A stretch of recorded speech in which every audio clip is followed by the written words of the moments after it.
Como estão as relações entre Moscou e Washington neste momento? Qual será o resultado da cooperação entre a Rússia, o Irão e a Turquia relativamente ao conflito na Síria?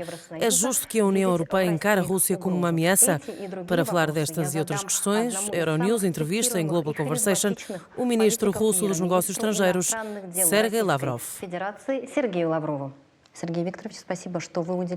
Obrigada por falar com a Euronews. A minha primeira questão tem a ver com as relações entre a Rússia e os Estados Unidos. Há um ano que Donald Trump é presidente. No entanto, as relações entre os dois países estão muito tensas. A Rússia esperava outra coisa da presidência de Trump? Não digo que estivéssemos condicionados por qualquer tipo de expectativa. Há muita especulação sobre o facto de a Rússia ter apostado em Trump e ter acabado por perder. Pelo menos é o que dizem.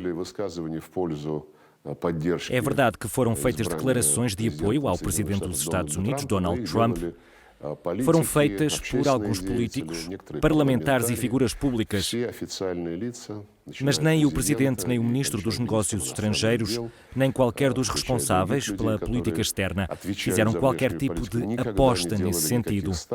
Foi dito claramente que a Federação Russa está disposta a trabalhar com o presidente do governo de qualquer país e em qualquer situação, porque essa pessoa foi escolhida pelos cidadãos desse país. A verdade é que não podemos ler o futuro e que não seria possível interferir e não interferimos. Mas ainda se fala de uma forma qualquer de intervenção da parte da Rússia no processo que precedeu as eleições nos Estados Unidos. Factos, ainda não vimos nenhum. Espero que estas tendências, que aliás dominam o ambiente em Washington, acabem por dissipar-se. O presidente Trump, ainda que tenha a necessidade de fazer compromissos e que deva ter em conta o Congresso dos Estados Unidos, continua a seguir uma postura autónoma e confirmou, mais do que uma vez e de forma sincera, a intenção de cumprir com uma promessa de campanha. Desenvolver relações bilaterais normalizadas, assentes no respeito mútuo e que beneficiam os Estados Unidos e a Rússia. Mas ninguém obrigou o presidente Trump a adotar sanções contra a Rússia e a dar armas à Ucrânia. Ele tem de assumir compromissos. No Congresso, quando uma lei é adotada com um certo número de votos, o resultado é mais do que suficiente para ultrapassar um possível veto presidencial. É assim nos Estados Unidos. Depois temos a questão da política interna. O presidente deve avaliar as relações com o Congresso em vários aspectos. É assim a vida, ainda que seja realmente uma pena que em um ano de presidência de Trump as relações com a Rússia não tenham melhorado. Isto quando comparadas com o período da última administração democrata. Nem melhoraram e em alguns casos pioraram.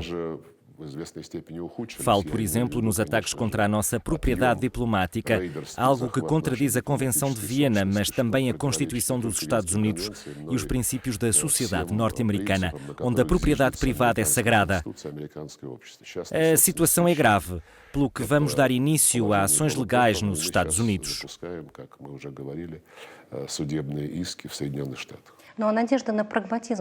Apostou em relações pragmáticas, mas resta alguma esperança para esse pragmatismo? O pragmatismo tem existido, já que a nossa cooperação no espaço, por exemplo, não parou, tal como a cooperação no caso da Síria. Ainda que nesta última situação, as coisas sejam mais difíceis, pois existem interesses diferentes. Mas a zona de apaziguamento, a zona livre de violência, criada com a participação da Rússia, dos Estados Unidos e da Jordânia, está a funcionar bem. Claro que é preciso que sejam cumpridos os acordos conseguidos, como a retirada de todas as forças não sírias da região. Na Síria existem vários interesses, como os da NATO. Temos os Estados Unidos e a Turquia e a operação em Afrin, onde houve grandes divergências. E os turcos dizem que não vão ficar-se por Afrin. A Rússia deveria pensar nisso.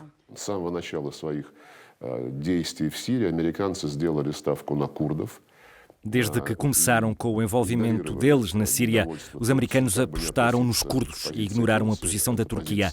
É uma realidade. E não é um segredo para ninguém que a Turquia considera algumas milícias na Síria como uma filial do Partido dos Trabalhadores do Kurdistão, o PKK.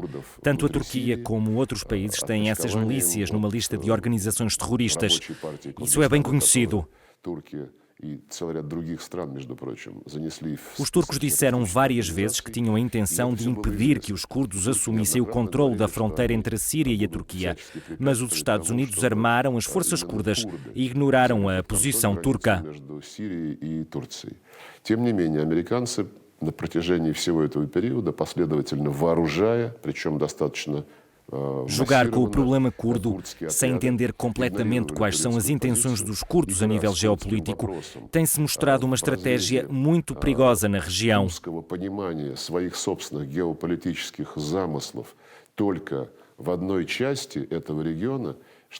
E uma estratégia que pode trazer muitos problemas aos países onde vivem comunidades curdas.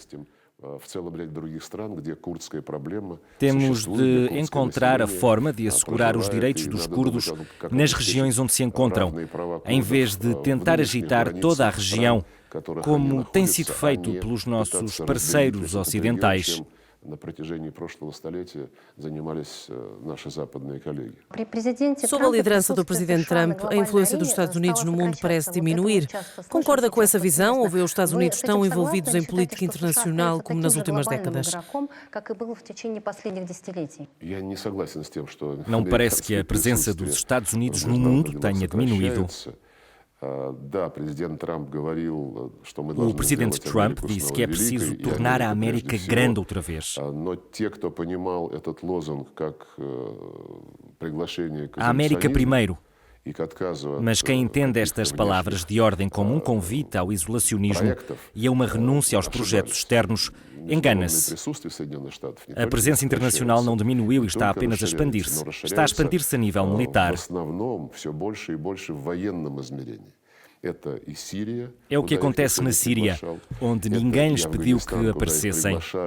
É o que acontece no Afeganistão, onde lhes foi pedida ajuda, mas onde a presença deles, que já dura há 15 ou há 16 anos, não trouxe nada de bom.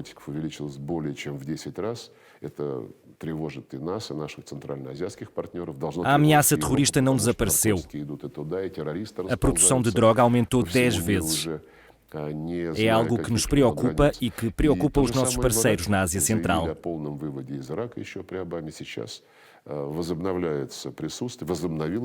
E que deveria preocupar a Europa, porque é para a Europa que vão as drogas. E porque os terroristas chegam a todos os lugares do mundo sem se preocuparem com fronteiras.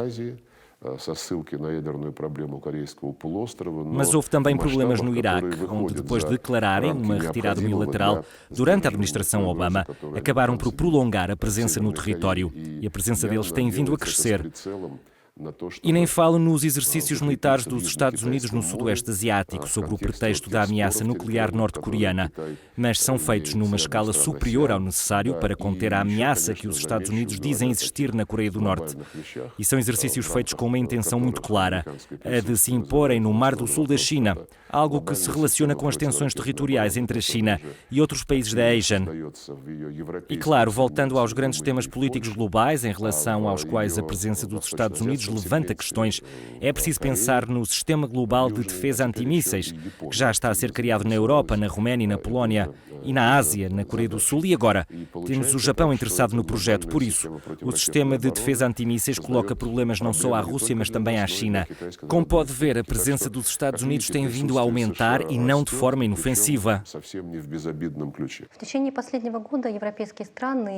No ano passado, vários países europeus e mesmo a União Europeia, seguida dos Estados Unidos, acusaram a Rússia de propaganda e de apoio a partidos populistas e de extrema-direita. Pode uma Europa instável beneficiar a Rússia estrategicamente?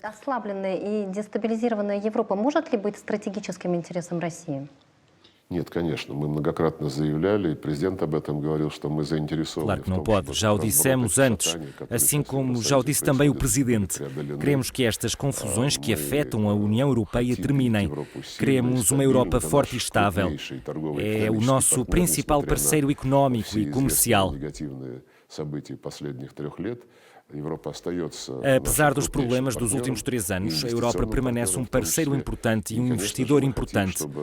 Queremos uma União Europeia que se desenvolva com estabilidade. E a Europa em crescimento precisa de recursos energéticos. E essas necessidades podem ser satisfeitas com projetos sobre os quais discutimos com os nossos parceiros europeus. Projetos como o Nord Stream 2 e o Turkish Stream.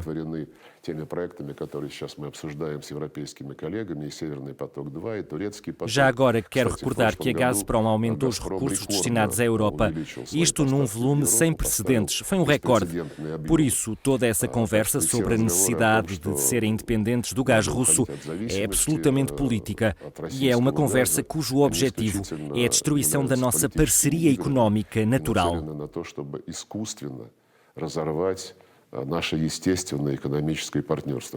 Quais são os interesses da Rússia nos Balcãs e como vê esta região do continente europeu?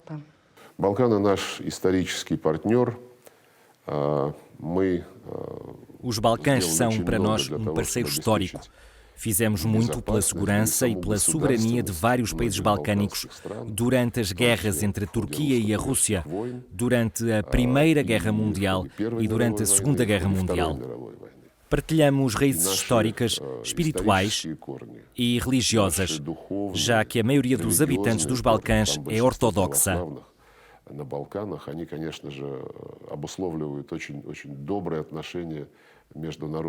Essas raízes são o motivo das boas relações entre a Federação Russa e os países na Península dos Balcãs.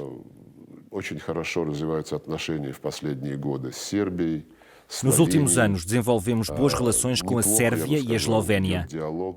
E diria que o diálogo com a Macedónia se desenvolve sem problemas.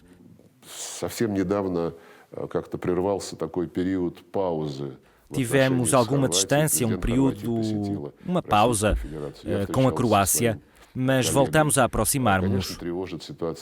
O presidente croata visitou a Rússia e eu encontrei-me com o meu homólogo croata. Claro que nos preocupamos com a situação no Montenegro. Há quem use o país como uma arma de arremesso nesse jogo da russofobia, nesta campanha anti-russa. Obrigaram-nos mesmo a integrar como membro permanente a estrutura da NATO. Ainda assim, temos muito boas relações com o Montenegro. Simplesmente não entendemos porque foram envolver-se nessa campanha contra a Rússia, mas é algo que fica na consciência deles. Por outro lado, se pensarmos bem, não existe quase nenhum país dos Balcãs a quem os vários embaixadores dos Estados Unidos não tenham pedido, com ou sem a ajuda de embaixadores europeus, para deixarem de ter boas relações com a Rússia. Na Sérvia fazem-no quase em público. Nós, nos Balcãs, apenas queremos projetos que possam beneficiar ambas as partes. Nunca pedimos aos nossos parceiros, seja nos Balcãs, seja onde for, para se afastarem daquele país ou deste país. É essa a diferença fundamental entre a nossa política internacional e a política internacional do Ocidente. Quando dizem que a Rússia interfere em processos internos sem qualquer prova disso, bem, eu penso em meios de comunicação independentes e objetivos e coloco a Euronews nessa categoria e penso que deveriam mostrar que esse tipo de iniciativas são levadas a cabo de forma clara pelo Ocidente nos Balcãs. Pedem aos países da região que deixem de ser amigos da Rússia, que tenham de escolher entre a Rússia ou os Estados Unidos é algo da Idade Média.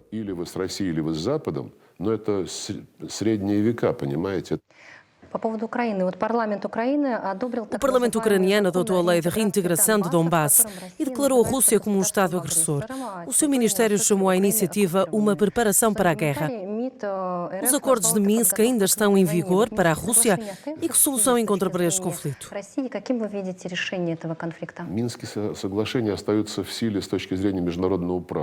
Os acordos de Minsk continuam válidos do ponto de vista do direito internacional, porque foram aprovados em resoluções das Nações Unidas, ou seja, algo que deve ser seguido. E não existe nenhuma lei ucraniana que possa sobrepor-se ao Conselho de Segurança das Nações Unidas.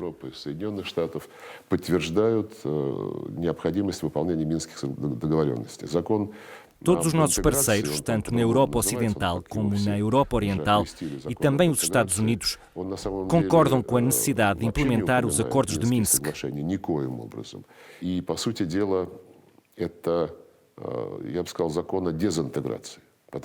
Esta lei de integração, que é chamada assim, mas que nem refere os acordos, deveria ser chamada a lei da desintegração, porque ataca toda a lógica dos acordos de Minsk, que exigem diálogo entre as autoridades de Kiev e esta porção do Estado ucraniano.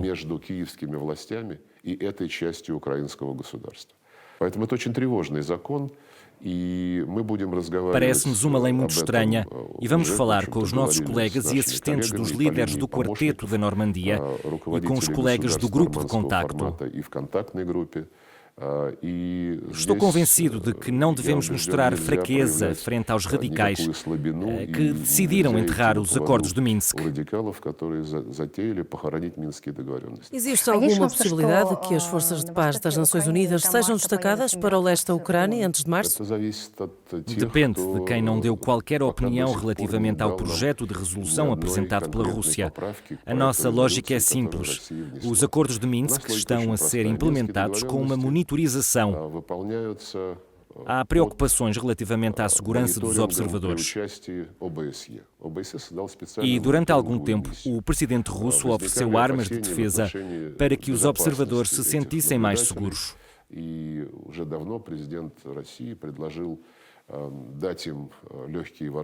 Mas a OSCE disse que isso seria impossível, porque os observadores não tinham experiência em missões armadas. Em setembro do ano passado, apresentámos um projeto de resolução no Conselho de Segurança das Nações Unidas. Um projeto muito simples e diretamente ligado aos acordos de Minsk. Pensamos assim: onde se encontrem observadores da OSCE, haverá membros das forças de paz das Nações Unidas para protegê-los.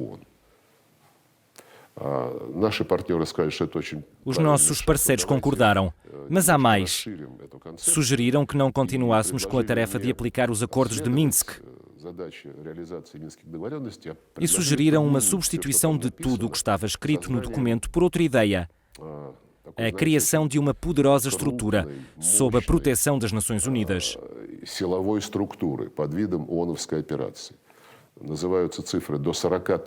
Houve quem referisse a necessidade de cerca de 40 mil membros das forças de paz armados, não apenas com pequenas armas, mas com artilharia pesada, com o mais recente equipamento militar, para controlar os territórios das repúblicas de Donetsk e Lugansk.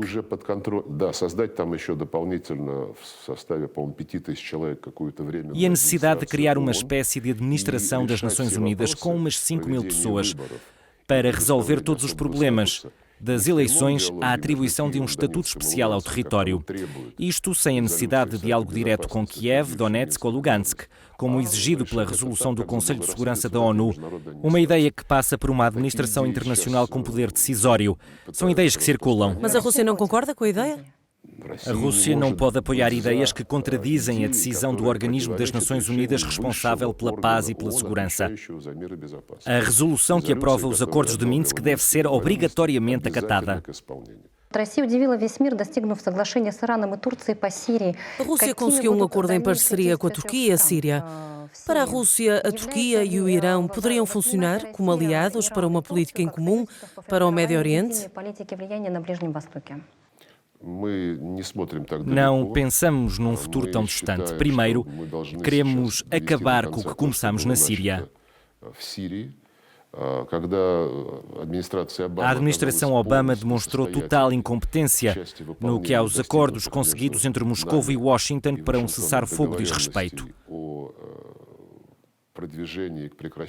Por isso, não tivemos mais remédio do que trabalhar com quem consegue cumprir com a palavra dada. Apesar de possíveis divergências, claro. E com quem está comprometido com a procura de posições comuns, com a procura de um acordo que possa preservar a Síria e a integridade territorial do país, do Estado.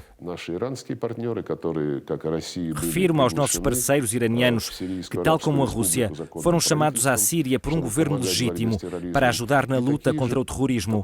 A Turquia também demonstrou boa vontade.